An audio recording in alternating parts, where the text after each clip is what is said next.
Oke, halo semuanya. Jadi hari ini aku mau bahas soal LSK nomor 1.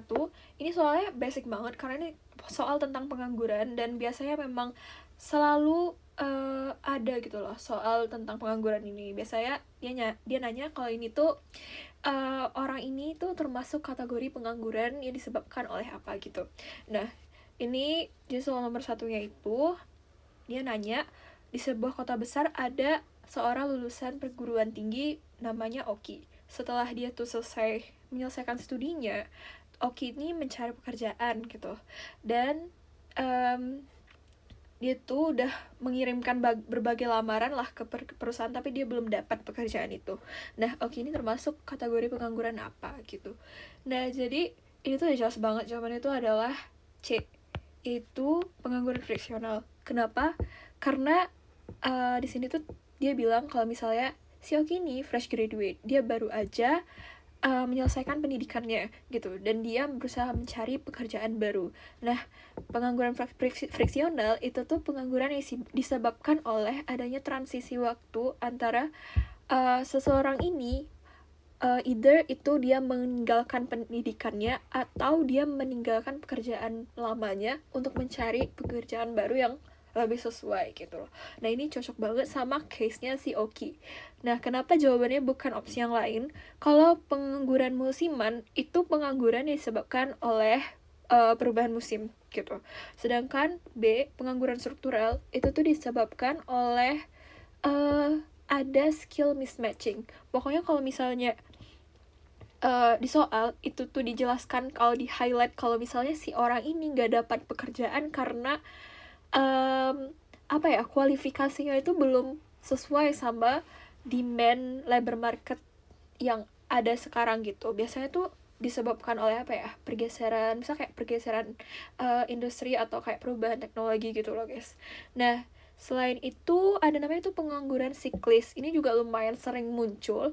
Nah, kalau pengangguran siklis itu ingat aja kalau siklis berarti kayak bergantung pada siklusnya apa, siklus makroekonomi. Misalnya ada resesi. Nah, karena ada resesi maka ada penurunan demand terhadap labor, jadinya labor itu banyak penganggurannya lah, misal kayak unemployment-nya naik karena ada resesi gitu. Itu pengangguran siklis.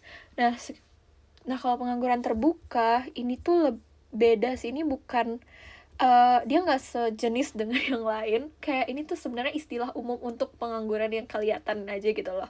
Nah, kayak orang yang aktif mencari pekerjaan gitu loh, itulah pengangguran terbuka.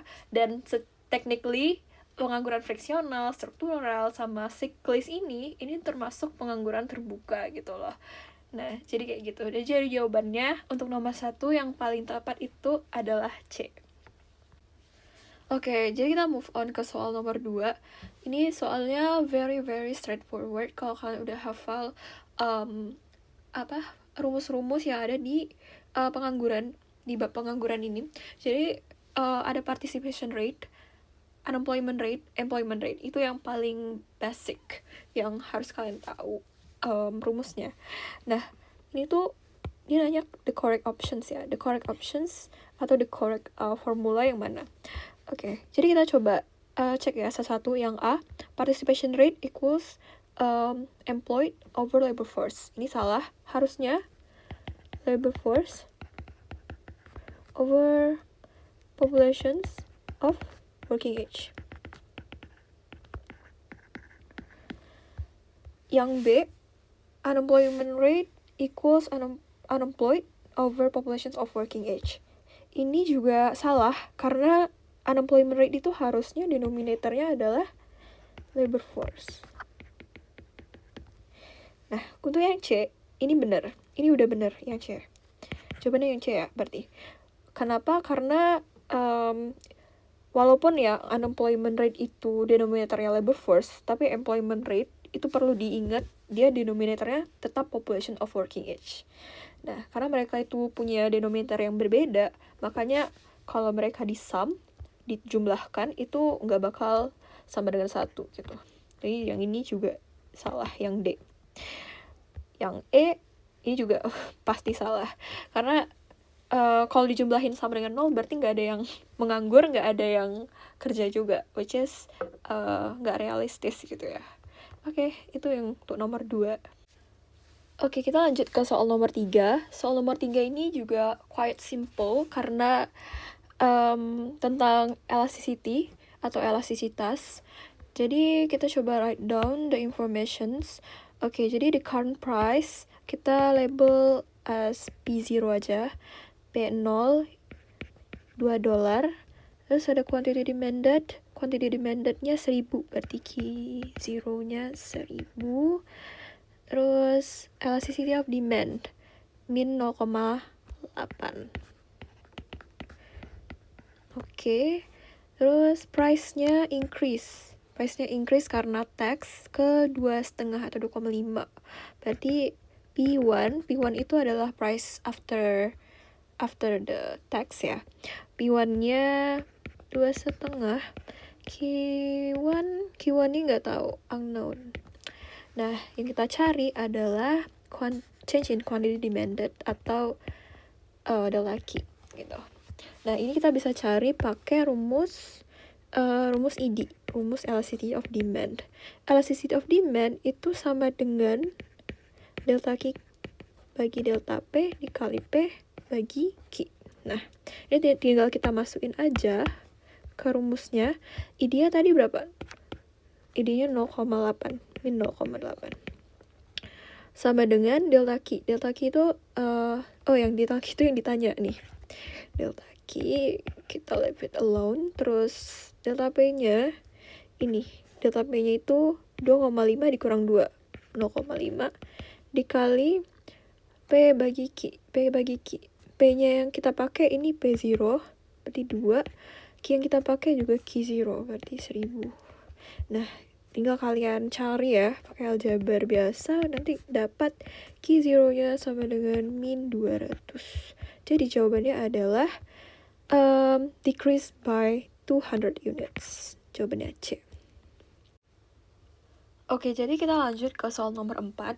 Jadi soal nomor 4 ini dia nanya ketika average total cost atau AC itu sama dengan 10 dan marginal cost atau MC sama dengan 12, as output increases, the average total cost atau AC itu bakalan constant, increase, decrease, randomly fluctuate, atau zero. Oke. Nah, untuk jawab soal ini, kita harus gambar kurva. Kita gambar kurvanya. Kurvanya itu bakal kayak gini. Di sini cost, di sini quantity. MC itu bentuknya U-shape, dan AC itu juga U-shape, tapi dia posisinya di sini. Nah, kalau kalian lihat sekilas, AC itu berpotongan atau intersect with MC ketika AC sama dengan MC, ya kan? Nah, ini nggak sesuai ya sama soal kita. Jadi soal kita tuh nanya AC-nya itu 10, MC-nya 12. Berarti MC-nya lebih besar daripada AC. Nah, kita harus cari ketika MC-nya itu lebih besar daripada AC, AC-nya itu decreasing atau increasing. Jadi either di sini atau di sini gitu kan. Nah, gimana cara kita taunya? Jadi caranya itu gampang banget. Kalian tinggal tes aja. Misalnya nih, aku ambil titik di sini. Misalnya key sama dengan key-nya di sini ya. Terus aku tarik ke atas. Berarti aku dapat di sini MC. Terus AC-nya di sini. Berarti AC-nya lebih besar daripada MC. Nah, AC lebih besar daripada MC. AC-nya itu akan turun as output increases. Aku tulis dulu di sini. AC besar daripada MC, AC turun. Oke.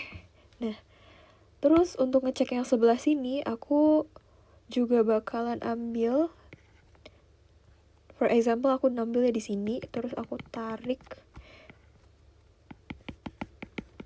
ini AC di sini. Terus di sini ada MC. Nah, MC lebih tinggi kan daripada AC, berarti MC lebih besar daripada AC. As output increases, AC-nya naik. Aku tulis di sini MC lebih besar daripada AC, AC naik. Nah, jadi udah jelas banget ketika ketika MC lebih besar daripada AC. Di sini contohnya AC bakalan naik terus as output increases. Jadi jawabannya apa? Jawabannya adalah B.